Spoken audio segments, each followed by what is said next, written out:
anong pasabog ng vision para sa Himig Handog this year?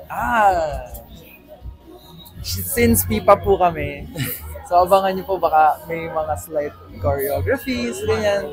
And talagang pag-iisipan po talaga and conceptualize po namin kung ano yung gusto naming gawin. And together with our composer, Rob, and ipapakita po namin yung best po namin dito talaga sa Kantang Mahiwaga. Yung nilabas yung lineup tapos lumabas yung vision, parang may mga fans nagsasabi na kung ang lakas ng laban na baka manalo kasi may mga P-pop community na nasusuporta. Kayo ba napipressure pa kayo na naku, we have to win kasi dala-dala natin yung P-pop community? How do you handle that pressure or that bigat of responsibility?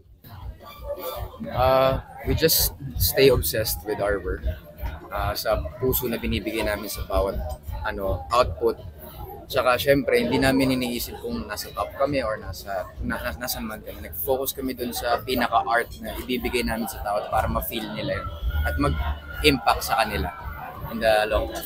And of course, other na iniisip namin na competition to. Parang gusto namin gamitin tong platform na to to spread positivity, gusto namin i-inspire yung listeners and yung mga fixies namin na pag pinakinggan nila tong song na to, mararamdaman nila na yung vision is katabi nila and nandun para sa amin. and isa rin to po sa isang mga malalaking platforms to promote P-pop.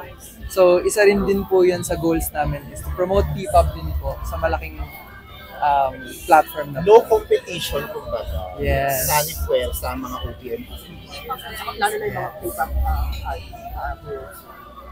Yes. Pero as a group, pero